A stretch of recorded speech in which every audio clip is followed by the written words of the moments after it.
నమస్తే. Welcome to social post. నేను మీ మాధురి. ఈరోజు మనతో పాటు ఉన్నారు దశరథ్ గారు, కెరియర్ కౌన్సిలర్. నమస్తే సార్. నమస్తే మేడం. అలా గూడా అయితే చేయొచ్చు. ఇంకా ఎలాంటి కెరియర్ ఆప్షన్స్ అనేవి ప్రస్తుతానికి విద్యార్థులకు ఉన్నాయండి? కంపల్సరీగా ప్రతి ఒక్కరు ఇప్పుడు ఆహ్, టెక్నికల్ స్కిల్స్ నేర్చుకోవాల్సిందే. హ్మ్. మనం ఒక 20 ఇయర్స్ క్రితం అయితే టెక్నికల్ స్కిల్స్ నాకెందుకులే, నేను ఓన్లీ థియరీ నేర్చుకుంటా అంటే సరిపోయేది. ఇప్పుడు అలాంటి పరిస్థితి లేదనమాట. సింపుల్‌గా చెప్పాలంటే ప్రతి బిజినెస్ ఇప్పుడు రన్ అవ్వాలనంటే అడ్వర్టైజ్‌మెంట్ చాలా అవసరం. అవును. మార్కెటింగ్ చాలా అవసరం. అవును. ప్రమోషన్ అవసరం. నెట్వర్కింగ్ గూడా అవసరం. అలాగే ప్రతి క్యాండిడేట్ గూడా ఇప్పుడు సర్వైవ్ అవ్వాలనంటే వాళ్ళకి కొన్ని వెపన్స్ కావాలి. వాళ్ళు మార్కెటింగ్ చేసుకోలేరుగా. ఇండివిడ్యువల్స్ ఒక ఎంప్లాయీ, ఒక అప్లికెంట్ అట్లా చేసుకోలేడు కాబట్టి వాళ్ళకున్న స్కిల్లే ఆళ్ళకి మార్కెట్. ఓకే. సో, ఆళ్ళ స్కిల్ ఏంటి? కంపల్సరీ టెక్నికల్ స్కిల్స్ ఉండాలి. తర్వాత రెండోది మోస్ట్ ఇంపార్టెంట్ మనం ఇప్పటిదాకా మాట్లాడుకుంది ఏంటనంటే soft skills. Even world economic forum కానివ్వండి, ఇండియా స్కిల్ రిపోర్ట్ కానివ్వండి చెప్తుంది ఏంటనంటే ప్రాబ్లమ్ సాల్వింగ్ స్కిల్స్ ఉండాలి, అనలిటికల్ థింకింగ్ ఉండాలి, క్రియేటివ్ థింకింగ్ ఉండాలి, లీడర్‌షిప్ స్కిల్స్ ఉండాలి, కమ్యూనికేషన్ స్కిల్స్ ఉండాలి. ఈ స్కిల్స్ ఉండి టెక్నికల్ స్కిల్స్ ఉంటే ఇది ఒక పవర్‌ఫుల్ కాంబినేషన్ అన్నమాట. ఓకే. అది ఎలాంటిదంటే ఒక కమర్షియల్ సినిమాకి ఒక ఫార్ములా ఉంటది కదా! 4 సాంగ్స్ ఉండాలి, ఫైట్స్ ఉండాలి, మంచి మంచి డైలాగ్స్ ఉండాలి, ఒక ట్విస్ట్ ఉండాలి, సస్పెన్స్ ఉండాలి, పవర్‌ఫుల్ విలన్ ఉండాలి అట్లా అన్నట్టు. సో, ఒక స్టూడెంట్ ఇప్పుడు సక్సెస్ అవ్వాలంటే మీకు leadership skills, communication skills, persuasive skills ఉండాలి, టీమ్ బిల్డింగ్ స్కిల్స్ ఉండాలి అండ్ మినిమమ్ టెక్నికల్ స్కిల్స్ ఉండాలి. అయితే ఇప్పుడు టెక్నికల్ కానీ, నాన్ టెక్నికల్ కానీ తీసుకుంటే అవకాశాలు ఎలా ఉన్నాయి? మనకి మార్కెట్‌లో ప్రస్తుతానికి బయటకొచ్చిన యాహ్! వాళ్ళకి అవకాశాలు ఎలా ఉన్నాయి? వాళ్ళు ఎలాంటి ఇంకా మోర్ వాల్యూ యాడెడ్ కోర్సెస్ చేసుకుంటే యాహ్! బావుంటుంది? మీరు ఒకసారి highest paid jobs in India అని అబ్రాడ్ అని కొట్టినా, మీరు ఏ ప్లాట్‌ఫార్మ్స్ ఏది కొట్టినా గానీ మీకో లిస్ట్ వస్తుంది. ఆ హ్మ్. లిస్ట్‌లో ఒకవేళ మీరు టాప్ 10 తీసుకున్నారనుకోండి దాంట్లో కంపల్సరీ 5 టెక్నికల్ జాబ్సే ఉంటాయి. మిగతా 5లో డాక్టర్స్ ఎట్లా ఉంటారు. Hmm. They are highly paid. So, chartered accountants ఉంటారు, మేనేజ్మెంట్ కన్సల్టెంట్ ఉంటారు.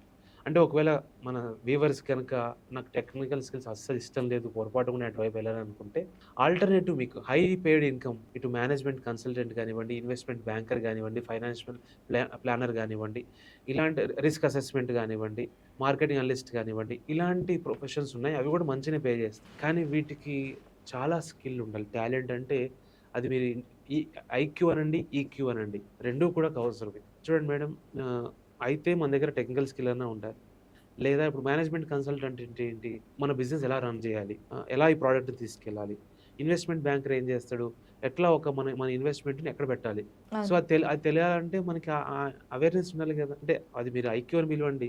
ఈక్యూ అంటే ఎమోషనల్ కోఎఫిషియంట్ అనుకోవచ్చు మీరు. ఇండస్ట్రీ అవేర్‌నెస్ ఉన్న వాళ్ళకి నాన్ టెక్నికల్ జాబ్స్‌లో కూడా మంచిది. మరి ఆ అవేర్‌నెస్ ఎలా వస్తది? దానికోసమే మీరు నిరంతరం ఇంటర్న్‌షిప్స్ చేయడము, రీసెర్చ్ చేయడము, ఫెలోషిప్ చేయడము ఇట్లాంటివి చేస్తూ ఉంటారు. ఈ తెలుగు రాష్ట్రాల్లో ఉన్న తల్లిదండ్రులకు మీరిచ్చే సలహా ఏంటి సార్? మనం ఏంటంటే చాలా సార్లు సొంతంగా నిర్ణయాలు తీసుకుంటాం.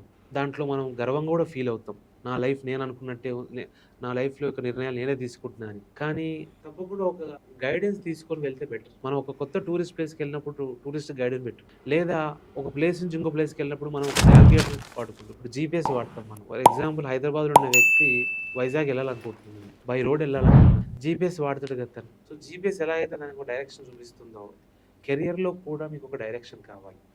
అది ఎవరిస్తారు? ఎక్స్‌పర్ట్స్ ఇస్తారు. మెంటార్స్ ఉంటారు. ప్రొఫెషనల్స్ ఉంటారు. ఒంట్లో బాలేనప్పుడు మీరు డాక్టర్ దగ్గరికే వెళ్ళేది. సొంతంగా కూడా ప్రయోగాలు చేస్తారు కొంతమంది. కొన్నిసార్లు అది సెట్ అవుతది, సెట్ అవ్వకపోవచ్చు. కొన్నిసార్లు ముదురుతది గూడా. సో, ముదిరాక వెళ్ళడం కంటే కూడా అంటే prevention is better better than then cure. Yes. అట్లాగా కెరియర్ మీకు చిన్న ఎగ్జాంపుల్ చెప్తాను. నా దగ్గరకొచ్చే స్టూడెంట్స్ ఏంటంటే బీటెక్ అయిపోయాక నెక్స్ట్ మేము 4 సంవత్సరాలు వేస్ట్ చేసామని వస్తారు. చాలామంది ఒక కెరియర్‌లోకెళ్ళిపోయి, ఐటీలోకెళ్ళిపోయి, తర్వాత వేరే దాంట్లోకి వెళ్ళి, ఇట్లా మనకి వాళ్ళు తప్పు కెరియర్ చూజ్ చేసుకున్నారని ఏమైనా తెలుస్తుందా మనకి? 14 ఇయర్స్ వర్క్ చేసిన వాళ్ళు కూడా కొంతమంది అంటే ఐటీలో కానివ్వండి, హాస్పిటాలిటీ ఇండస్ట్రీలో కానివ్వండి, నాకు ఈ జాబ్ సెట్ అయితలేదు. ఇందులో గ్రోత్ లేదు. హ్మ్. మెయిన్ ఏంటంటే మన తెలుగు రాష్ట్రాల్లో ఉండే వాళ్ళందరికీ ఏంటంటే యాంబిషన్ ఎక్కువ ఉంటుంది బాగా. నేను మంచి పై స్థాయికి రావాలి, బాగా సంపాదించాలని ఉంటుంది. మన దగ్గర ఎడ్యుకేషన్ కూడా అలానే ఉంటుంది. పోటీ అలానే ఉంటుంది. దాంతోటి వాళ్ళ జాబ్స్‌లో కంపారిజన్ ఎలా వస్తుందంటే నాకు 15 ఇయర్స్ ఎక్స్‌పీరియన్స్ ఉంది. నాకొచ్చే జీతం 1,00,000. అదే ఐటీలో 2 ఇయర్స్ ఎక్స్‌పీరియన్స్ ఉన్నవాడికి 1,00,000 ఇస్తున్నారు. ఈ పోటీతోటి ప్రెషర్‌కి గురైపోయి చాలామంది 10, 15 సంవత్సరాలు ఒక ఫీల్డ్‌లో పనిచేస్తారు. దాన్ని మానేసి మళ్ళీ ఫ్రెష్‌గా వాళ్ళు ఈ ఫేక్ ఎక్స్‌పీరియన్స్ పెట్టో లేదా కన్సల్టెన్సీస్ ద్వారానో, బ్యాక్ డోర్ ద్వారానో ఎలాగో ఐటీ కంపెనీలోకెళ్తున్నారు. సో, మీరు అడిగినట్టు ఈ పేరెంట్స్ గనక కొద్దిగా మీరు అవేర్‌నెస్ తోటి ఆలోచించి నిర్ణయాలు తీసుకుంటే ఈ ఈ తప్పులు చేయరు. ఈ రిగ్రెట్ రాదు. 5 ఏళ్ల తర్వాత ఏం చేయాలి? ఇంకో అమ్మాయికి చెప్తాను మీకు. ఆ అమ్మాయికి మంచి ఇంజినీరింగ్ కాలేజ్‌లో బీటెక్ సీట్ వచ్చింది. ఫస్ట్ ఇయర్‌లో ఉంది. ఇప్పుడు ఆ అమ్మాయి నేను బీటెక్ చేయనంటుంది. నేను బీటెక్ నాకు నచ్చలేదు. నేను బీబీఏ చేస్తాను. ఇప్పుడు ఇట్లా ముందుకెళ్ళి మళ్ళీ వెనక్కి రావడం అంటే time waste, money waste, mental peace కూడా వేస్ట్.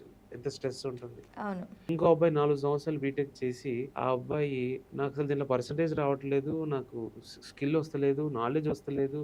నేను దీంట్లో ఏం జీరో అనిపిస్తుంది. నేను ప్రొఫెషన్ ఫీల్డ్ మారదామా? 4 సంవత్సరాలు పెట్టిన ఖర్చు. అయితే 10th తర్వాత కానీ, ఇంటర్ తర్వాత కానీ కెరియర్ చూస్ చేసుకునే విషయంలో పిల్లలు ఎలాంటి జాగ్రత్తలు తీసుకోవాలి? ఇప్పుడు మనం ఏం చేయగలుగుతాం? మన సామర్థ్యం ఏమిటి? మనకి ఏది ఆసక్తి ఉంది?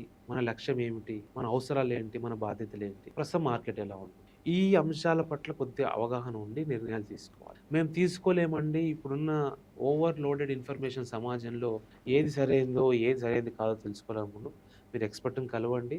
ఏం చేస్తారంటే మేడం, ఒకటి సైకోమెట్రిక్ టెస్ట్ అని కండక్ట్ చేస్తారు. ఈ టెస్ట్ ద్వారా ఏంటంటే, ఇప్పుడు ఎలాగైతే డయాగ్నోస్టిక్ టెస్ట్ ద్వారా మన ఒంట్లో ఏముంది, ఏం ప్రాబ్లమ్ ఉందని తెలుసుకుంటామో, సైకోమెట్రిక్ టెస్ట్ చేసి మనకి ఏం స్కిల్ ఉంది, దేంట్లో మనం వెనకబడి ఉన్నాం, మన పర్సనాలిటీ ఏంటి, మనకి ఎలాంటి జాబ్ సూట్ అవుతాయి, ఎలాంటి జాబ్ సూట్ కావు. ఓకే. కెరియర్ ఆప్టిట్యూడ్ టెస్ట్‌లు కూడా. యెస్. అంతెందుకండి, ప్రతి మల్టీనేషనల్ కంపెనీ వాళ్ళ ఎంప్లాయీని తీసుకునే ముందర కంపల్సరీ సైకోమెట్రిక్ టెస్ట్ పెడతారు. పెట్టి ఓకే.